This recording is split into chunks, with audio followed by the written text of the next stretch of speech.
चुड़ैल पार्ट 1। ऊंची ऊंची पहाड़ियों और घने जंगल से घिरा हुआ भैरवगढ़ गांव काली पहाड़ी के ठीक पीछे था। काली पहाड़ी यानी मौत का घर। भैरवगढ़ गांव तक पहुंचने का रास्ता बेहद दुर्गम था। लगभग 24 घंटे घने तूफान और तेज हवाओं की वजह से वहां के वीराने माहौल की कहानियां लोगों के दिलों को दहला देती थी। ऐसे बहुत कम लोग थे जो भैरवगढ़ गांव तक जाने की हिम्मत करते थे। लोगों का कहना था कि इस गांव के आसपास बुरी आत्माओं का साया मंडराता है। गांव के रहने वाले लोगों ने वैसे तो अपनी आंखों से किसी बुरी आत्मा या साये को नहीं देखा था, लेकिन गांव का बच्चा बच्चा इस बात को महसूस कर सकता था कि गांव के ऊपर कोई तो खौफनाक साया मंडरा रहा है। और उसकी वजह ये थी कि उस गांव में जैसे ही कोई लड़का 18 साल का होता, उसके 18वें जन्मदिन की रात ठीक 12 बजे अकस्मात उसकी मौत हो जाती। हर बार ये मौतें बड़े ही रहस्यमयी ढंग से होती और इस बार सरपंच सुमेर के बेटे को 18 साल होने में अब बस 15 दिन बाकी थे। अजी सुनते हैं, हमारा बेटा भी कुछ दिन बाद 18 साल का हो जाएगा। कहीं वो डायन उसे भी खा गई तो। कैसी बातें कर रही हो? जब वो इस गांव में ही नहीं है तो कोई भी डायन या बुरा साया उसका कैसे कुछ बिगाड़ सकता है? उसे कुछ नहीं होगा। हाँ जानती हूँ, आपने उसे पढ़ाई के बहाने इस गांव से बाहर निकाल शहर भेज दिया, लेकिन ये भी तो सच है ना कि वो बार बार यहाँ आने की जिद करता रहता है। वो चाहे कितनी भी जिद कर ले जानकी, पर मैं उसे इस गांव में कभी वापस नहीं आने दूंगा। मैं नहीं चाहता कि गांव के दूसरे लड़कों की तरह मेरे बेटे की भी अजीबोगरीब ढंग से मौत हो जाए। कभी कभी तो लगता है कि हम सब गांव वालों को हिम्मत करके अपने गांव को इस बुरी आत्मा से छुड़वा लेना चाहिए। लेकिन कौन जानता है आखिर वो खतरनाक साया किसका है? वो काली आत्मा कौन है जो रातों रात हमारे गांव के लड़कों को निगल जाती है? सुमेर और जानकी जब ये सारी बातें कर रहे थे तब रात के लगभग 10 बज चुके थे और हर रात की तरह भैरवगढ़ गांव एक भयानक काले तूफान के आगोश में था। बाहर चल रही तेज हवाएं और बारिश के बीच कभी कभी ऐसा लगता जैसे कोई बुरी तरह से चीख रहा है। किसी के तड़पने और चीखने की आवाजें गांव के कानों में बार बार टकराती, पर वहां रहने वाले किसी भी औरत या आदमी के अंदर इतना साहस नहीं था कि वो अपने घर से बाहर कदम रख के उन आवाजों तक पहुंच सके। सो जाओ जानकी और घर के खिड़की दरवाजे कसकर बंद कर दो। अब जानकी सब खिड़कियां ठीक से बंद करने ही लगती है कि तभी उसे अपने घर के दरवाजे पर जोर जोर से खटखटाने की आवाजें सुनाई देती है। इन आवाजों को सुनकर जानकी और सुमेर के चेहरे डर से पीले और हाथ पैर ठंडे पड़ जाते हैं। जानकी, जानकी, इतनी रात कौन होगा? पता नहीं, ऐसा लग रहा है कोई बुरी तरह से दरवाजा खटखटा रहा है। अरे हाँ, पर किसी की आवाज भी तो नहीं आ रही। क्या करूं? दरवाजा खोल लूं या नहीं? कहीं ऐसा ना हो कि किसी को हमारी मदद की जरूरत हो। लड़खड़ाते कदमों से सुमेर दरवाजे के करीब जाता है और अपने कान को दरवाजे पर रख धीरे से आवाज देते हुए पूछता है, कौन है? कौन है वहाँ? तभी एक बेहद डराने वाली आवाज उसके कानों से टकराती है। दरवाजा खोलो, दरवाजा खोलो, वरना आज की रात इस गांव में कोई जिंदा नहीं बचेगा। मैं जानती हूँ तुम्हारा बेटा 18 साल का होने वाला है। अगर उसकी जान की जरा भी परवाह है तो दरवाजा खोल दो। इस आवाज को सुनते ही सुमेर घबरा कर पीछे हट जाता है और जानकी को पूरी बात बताता है।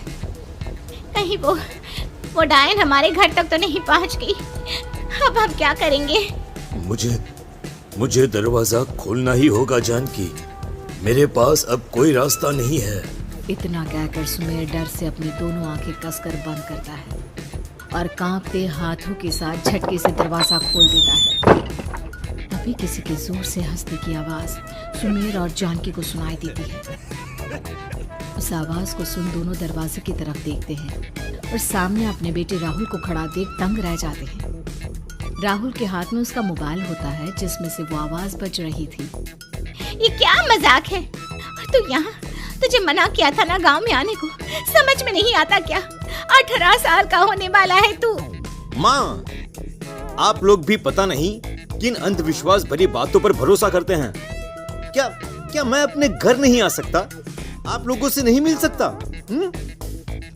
देख बेटा, हमने तुझे किसी वजह से ही इस गांव से दूर रखा था और यहाँ आकर तूने अच्छा नहीं किया। चल चल, मैं तुझे अभी के अभी वापस शहर छोड़कर आता हूँ। ओफो पापा, आप बेकार की बातों से परेशान हो रहे हैं। बाहर इतना तेज अंधर तूफान चल रहा है, कहीं जाने की जरूरत नहीं है। मैं बस आप लोगों से मिलने आया हूँ, कुछ दिन रहकर चला जाऊंगा। दिमाग खराब हो गया है इस लड़के का, नहीं जानता कि इस गांव में ये सुरक्षित नहीं है। किसने कहा था तुझे यहाँ आने को? ये आवाजें सुन, बाहर से जो आवाजें आ रही है तुझे सुनाई नहीं देती क्या? अरे माँ, जब जोर से तूफान चलता है, तेज हवाएं चलती हैं, तो इसी तरह की आवाजें आती हैं। ये बहुत नॉर्मल है माँ। नॉर्मल होगी तेरे लिए बेटा। 4 दिन शहर में पढ़कर आया है तो अपने माँ बाप की बात नहीं मान सकता। माँ, मुझे अभी बहुत जोरों से भूख लगी है, पहले कुछ खिला दो, और रात भी बहुत हो गई है। हम इस बारे में कल बात करते हैं, ठीक है? राहुल के वापस आ जाने से जानकी और सुमेर की आंखों की नींद उड़ गई थी। खाना खाने के बाद राहुल तो अपने बिस्तर पर जाकर सो गया, लेकिन जानकी और सुमेर पूरी रात उसके कमरे के बाहर पहरेदारी करते रहे। उन्हें पल पल इसी बात का डर था कि कहीं उनके बेटे को कुछ हो ना जाए। रात बीतती है, सुबह का सूरज निकलता है। अब जैसे ही वो राहुल को नींद से जागते देखते हैं तो उन दोनों के दिल को सुकून मिलता है। अरे माँ, पापा, आप अभी तक यहीं बैठे हैं? क्या पूरी रात सोए नहीं? जिनकी जवान बेटी की जान को खतरा हो, उन माँ बाप को नींद नहीं आती बेटा। अब तो वापस शहर चला जा। देखो माँ, मैं किसी जरूरी काम से इस गांव में आया हूँ, और वो काम पूरा होने के बाद मैं खुद यहाँ से चला जाऊंगा।